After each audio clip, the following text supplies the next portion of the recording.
జియో 29 వల్ల మీకు group and aspirants కి ఎలాంటి అనర్థాలు జరిగే ఛాన్స్?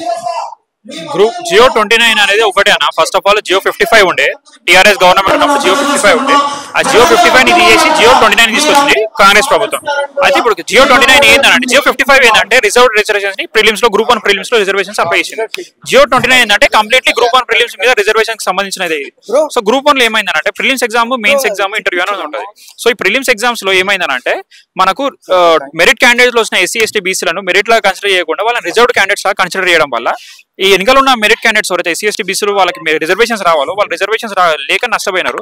సో వాళ్ళందరూ ఫెయిల్ అయిపోయినారు. ఆల్రెడీ మెరిట్ లిస్ట్ లో టాప్ 100 టాప్ లో ఉన్న ఎస్సీ ఎస్టీ బీసీలను మెరిట్ లా కన్సిడర్ చేయకుండా రిజర్వ్డ్ కన్సిడర్ చేసేసరికి ఇది మొత్తం అవకతవకలు జరిగినాయి అనమాట. సో ఎన్నికలు ఉన్న ఎస్సీ ఎస్టీ బీసీలు నష్టపోయినారు, ఈడబ్ల్యూఎస్ కూడా నష్టపోయినారు, ఎస్సీ ఎస్టీ బీసీలనే కాదు ఈడబ్ల్యూఎస్ కూడా నష్టపోయినారు. సో మేము చెప్పేది ఒకటే, ఇది రాజ్యాంగ విరుద్ధం.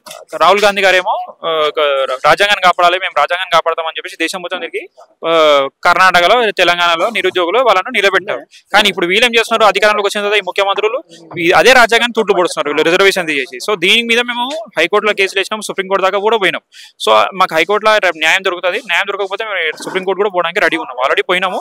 సో ఇప్పుడు కూడా మాకు న్యాయం దొరకకపోతే ఖచ్చితంగా సుప్రీంకోర్టు కూడా పోతాం. ఓకే, ఇప్పటికీ 6 months దగ్గరకు వస్తుంది మీరు దీనిపైన పోరాటం చేయబట్టి, అయినా ఎలాంటి న్యాయం జరగకపోవడం? విద్యార్థులు, నిరుద్యోగులు ప్రభుత్వంతో పోరాడాలి, బలమున్న ప్రభుత్వంతో పోరాడాలంటే చాలా శ్రమతో, ధైర్యంతో కూడుకున్న పని అది. సో మేము శ్రమిస్తున్నాము. మేము చేయాల్సిన ఏదైతే ఉన్నదో ప్రతిదీ అన్ని మా శక్తిని మించి ప్రయత్నం చేస్తున్నాం. మేము తప్పుని తప్పులాగా చూపిస్తున్నాం మేము దీన్ని. సో మాతో అయినా చేస్తున్నాం అన్న. ఇంకా కోర్టు కదా మెట్లా కూడా టచ్ చేసినాము. సో ప్రభుత్వం దగ్గర కూడా పోయినాము. అయినా కూడా జరగకపోతే ఇక సుప్రీంకోర్టు దాకా పోవాలని. ఇంకా మాకు లాస్ట్ ఆప్షన్ సుప్రీంకోర్టు. దానికి మించి ఇంకా నెక్స్ట్ ఏం ఉంటుంది అనేది ఆలోచించాలి. అలాగే కాంగ్రెస్ ప్రభుత్వం అధికారంలో రావడానికి ప్రధాన పాత్ర నిరుద్యోగులే ఉంటది. అయినా వాళ్ళ సమస్యలు పరిష్కారం చేస్తారన్న రేవంత్ రెడ్డి ఇప్పటికీ స్పందించకపోవడం ఎలా చూసుకుంటారు? ఇదే ప్రెస్ మీట్ లో మీరు అన్నట్టు రేవంత్ రెడ్డి గారు వచ్చి ప్రెస్ క్లబ్ లో అప్పుడు నిరుద్యోగులతోటి నిలబడినాడు. మేము ప్రొఫెసర్ వాళ్ళు వచ్చినారు, కోదండరామ్ గారు వచ్చినారు, అందరూ వచ్చినారు. కానీ ఈ రోజు ఆకునూరి వాళ్ళు ఎందుకు రావట్లేదు? ఎందుకంటే వాళ్ళ అజెండా ఒకటే, అధికారంలోకి రావాలి. అధికారంలోకి వచ్చినాము, మేము పోస్టులు తీసేసుకున్నాము. సో ఇప్పుడు మాకు వీళ్ళందరితో సమస్య లేదు. ఇప్పుడు వాళ్ళ అజెండాలు వాళ్ళకు ఉన్నాయి, మీరు అందరూ చూస్తూనే ఉన్నారు. సో ఇప్పుడు నిరుద్యోగుల సమస్య అంటే ఎవరు భుజాల మీదకి అయితే ఎక్కి పైకి వచ్చినారు వీళ్ళు అధికారంలోకి, వాళ్ళని పక్కకు పెట్టేసినారు. ఎందుకంటే వీళ్ళ అవసరాలు వీళ్ళ అజెండాలు ఏమైనా తీసుకుంటున్నారు.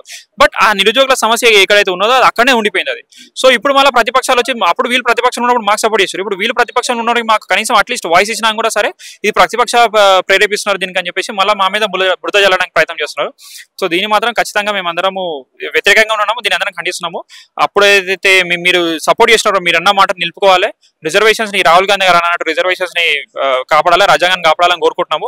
మీరు ఇప్పటి కాకపోయినా సరే, ఇలా కాకపోయినా సరే మాకు రేపైనా న్యాయం జరుగుతుంది. ఖచ్చితంగా సుప్రీంకోర్టు మెట్లైనా ఇక్కడ మేము సిద్ధంగా ఉన్నాము. Better late than never. అంతే, ఇంకా కొంచెం ఆలస్యమైనా పర్లేదు, మాకు ఖచ్చితంగా విజయం సాధిస్తాము. మేము అప్పుడు పోరాడినా ఇప్పుడు కూడా పోరాడుతూనే ఉంటాం మేము దీని మీద.